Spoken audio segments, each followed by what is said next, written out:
Good evening, folks. Welcome to the Musha Shugyo podcast. Tonight's first episode, it'll be brought by myself, James Hinsley. I work on the Musha Shugyo project with Sensei Craig Thompson from the Bushi Jutsu Ryu. So, just to give you a bit of an outline of what's going on in tonight's episode, first of all, I'm going to be giving you an outline of the project that me and Craig are going to be working on, a little bit of the history between the relationship between the two of us, and then I'm going to be working on, I'm going to be delving into the tradition. So we're going to be having a bit of a discussion about what people label as traditional martial arts and different views on that. And, I'm not out here to ruffle any feathers. I'm just here to get the old brain going and get the opinions going and hearing your thoughts. So, starting off, the history between myself and Sensei Craig is I started out practicing karate at a young age. I gained my Shodan when I was 15, nearly 16, so I still did the same grading as the adults. I trained until I was about 18, nearly 20. It was about my 20s I stopped. One reason or another, life got in the way. Fast forward a few years, 2 beautiful children and being married.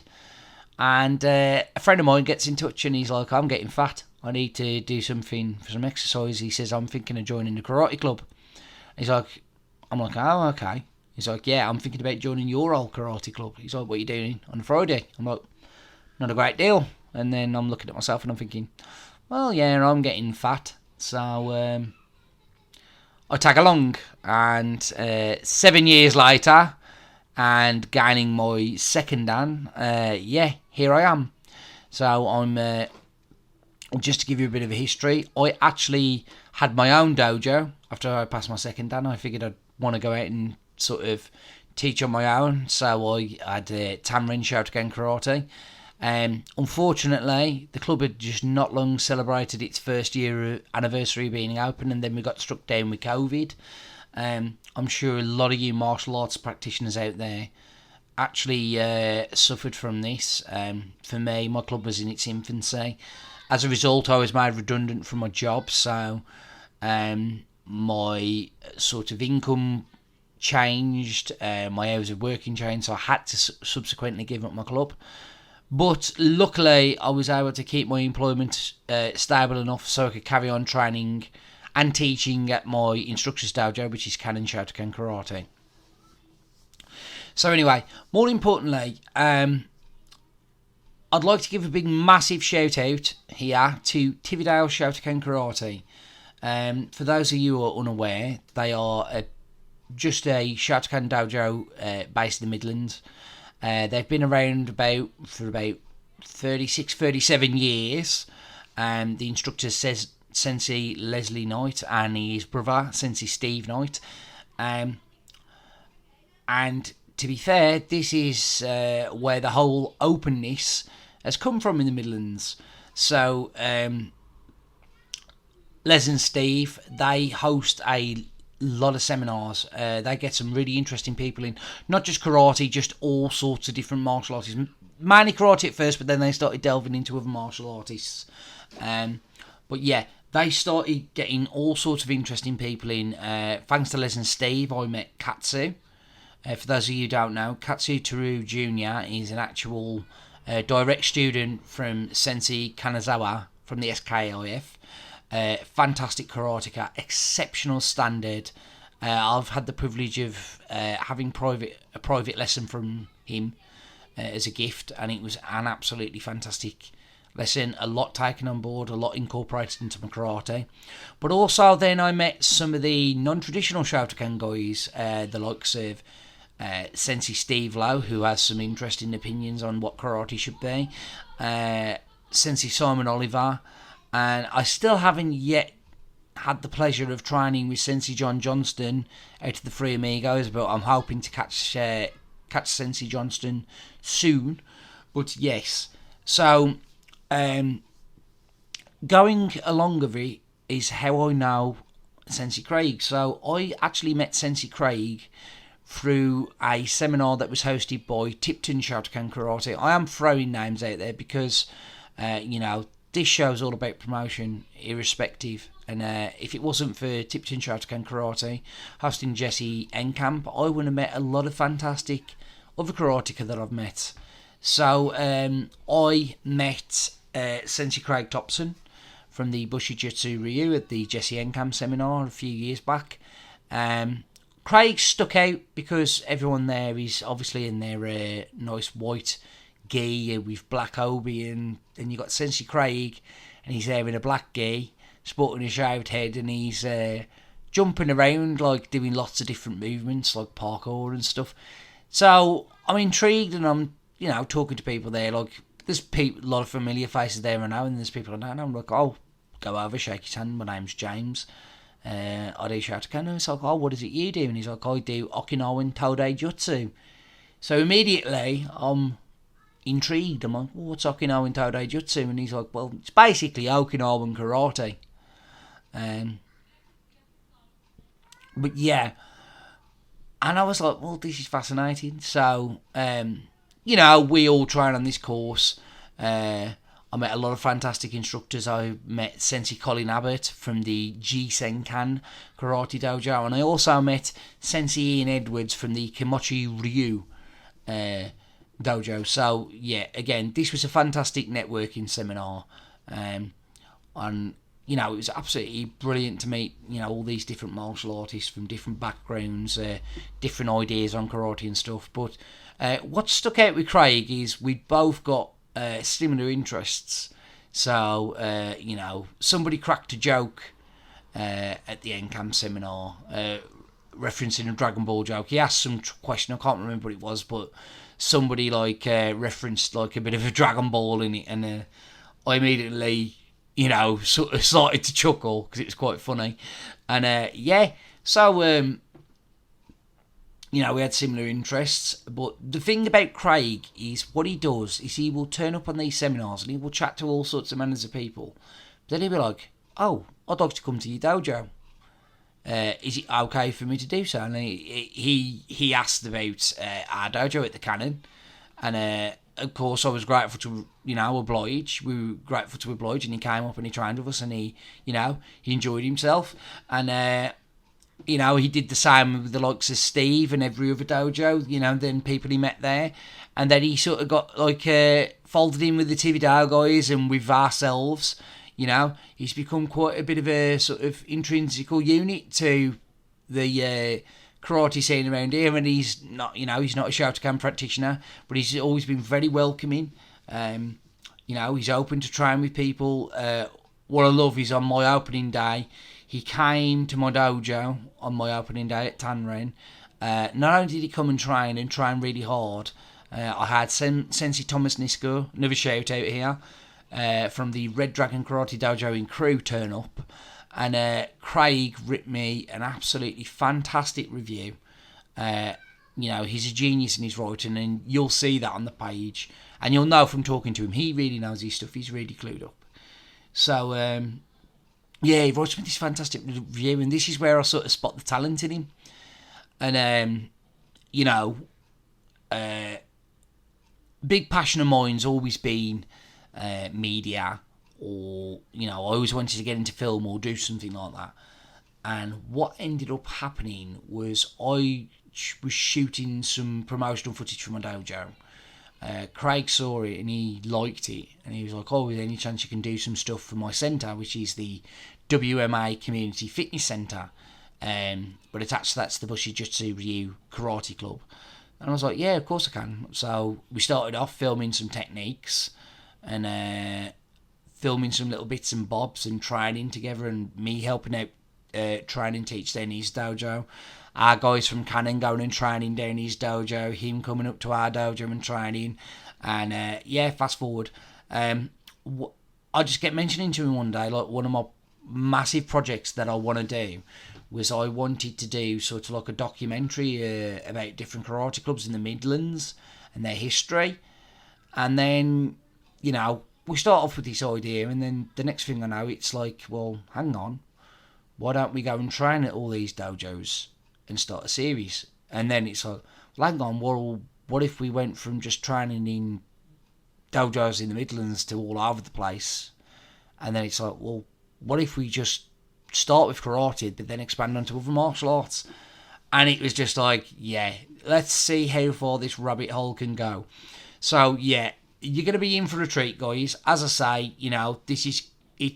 Don't expect some AAA Hollywood production, you know, like some certain YouTubers out there that shall remain nameless. Hi, guys! But, you know, we want to give you sort of like a real approach and give you guys some representation out there. Ask you some questions, thoughts, opinions. Obviously, opinions are going to differ between different styles and this, that and the other. But we just want this to be sort of an educational experience. We don't want it to turn into a big, massive bitch fest. My style's better than yours and this, that and the other. You know, it's all about the openness and, you know, all of us learning from each other. And, you know, I'd like to see how far this project goes on. So, yeah, I'm looking forward to the future of this project, and I'm sure a lot of you are. Another big shout a couple of shout outs I'd like to give is, first of all, obviously Tividale, because they were the big, massive karate social network in the immediate West Midlands area. They brought everyone together, inadvertently, but you know. And I'd like to give another massive shout out to Luci Delgadio. Luci, I'm sure many of you are aware, is doing big things. He hosts a show called the It's All Jiu-Jitsu podcast, which is absolutely fantastic. Not only does he do that, he actually runs the biggest, well, what I think is the biggest upcoming seminar that's coming around, martial arts seminar, and each time he's putting more and more on, which is Kaizen. Now, for those of you who don't know, I went to Kaizen 2022. It was absolutely amazing. Trying with some fantastic martial artists out there. So many, I can't even name you all. But if you saw me on the mat, you know, as I say, I was on a vast majority of your mats and everyone was fantastic there. But yeah, in terms of promotion, you know, you've probably seen yourself that Kaizen's actually had to move to a bigger venue, so it's the biggest upcoming, well, I say it's the biggest upcoming, it's the biggest martial arts show that's going on. I mean, to expand so rapidly over the short time frame it's been going is nothing short of amazing. Luci, I've been doing little bits of work for Luci here and there, designed a couple of flyers for him and he wants me to film some stuff. I'd also like to give another big shout out to Nick, who runs the Aki Budo Alliance. I went to the Aki Budo Friendship Seminar with my friend Craig, and I was his uke on the mats, and the kids that we were teaching absolutely loved it. Consequently, myself and Craig have been invited back again to teach. This time I don't know if Craig's got an adult session or something, but that's at the 13th of November, and I'm thinking that's the Japanese martial arts show. So while we're there, I am going to have a camera in tow. I'm going to be filming little bits about the mats. I'm going to be talking to people, and if you're there and you're a martial artist, it doesn't matter what style or whatever, come over, have a chat. I'd love to sit down, record a bit of footage with you, you know, having a bit of conversation, and yeah, maybe we can come down as part of the Musha Shugyo and see what's going on. And you know, if you'd like to be featured in one of our episodes, please feel free to come over and talk to us. You know, as I say, it's not about us, it's about you guys. This is what it's for. You know, me and Craig just want to go around and pick up as much knowledge as we can and advertise as many martial arts clubs as we can. Because, you know, it's all about sharing knowledge. And I think in this age of digital media and openness, which wasn't around back when a lot of us first started training, you know, we can learn a lot from each other. Anyway, moving forward now, I'd like to get onto the subject of traditional. So what do you guys define as traditional? So a lot of people say, you know, we're traditional karate or traditional jiu-jitsu or traditional aikido, right? the question you have to ask yourselves is, are you truly traditional? Are you training it, your style, in the way that they were training it back in the day? Or are you delving into the purposes of what it's meant for? And then there's the other camp of, we want to be evolving our art. So, we're traditional, but we want to evolve the art. We want to use it for what it was intended for, which was self-defense and stuff. And a lot of people get hung up, on traditions and stuff. There's certain people who say, well, I'm not traditional, I just look at the self-defense aspect. But then they still wear the OB and the uniform and still perform the kata. And still analyse the kata to get the system, if you get what I mean. And then there's the camp of, the Do way, which is just like, your 3K karate, which is actually where I come from, is 3K karate, which is, Kyong, Kiyomite, kata. And, you don't really delve into a lot of stuff. But it'd be quite interesting to hear your views on this, which is, some people really, really, really get hung up on tradition, but then they're like, yeah, but this is pants and this is pants and this is pants. And I'm like, well, you still teach the kata. Why do you not just teach the techniques that are in the kata? And that's the question I ask. And maybe the tradition's locked in, people still have a deep affection for the actual artistic side of it. Maybe. I don't know. That's, that's a question you have to ask yourself as an instructor, or what you're doing. But people do things differently, and as I say, I don't critique people for it. But I see a lot of this. We are traditional, or we don't. We want to be our own thing, or we want to be practical martial artists. Especially in the karate scene, it's we want to be practical based karate, but yet you still teach kata and you still wear obi and gi, right? Which again, this is not a poke at anyone. I just want to say what I think, and what I think is even though you want to move away from this like 3K aspect, you still have this emotional attachment to the art itself and the tradition of the the wearing the gi, the obi, the practicing the kata, learning the techniques from the kata, whereas realistically now in today's times we could just literally just go, right, what's this move in this kata, right, it's this technique, and just teach that technique. So again, it's not like a poke at people, it's just my thoughts, and I'd be quite interested in hearing your thoughts, but enough on that anyway. As I say, it's just a couple of musings, what I'm thinking of. It's not my profound belief. It's just me asking a bit of rhetorical. Well, I say a rhetorical question. I'd just be interested in your guys' views. But yeah. Anyway, I'm going to keep it nice and short for this one because I think nearly 20 minutes for a first episode is pretty good. Thank you all for tuning in and listening. Again, big shout outs to all the martial artists out there that I train with, all the martial artists that help make this happen. I'm looking forward to training with you again soon, and I'm hoping to get some of you on here as well as our YouTube show. Thanks for tuning in, guys. Catch you next week for our episode on Friday. Bye.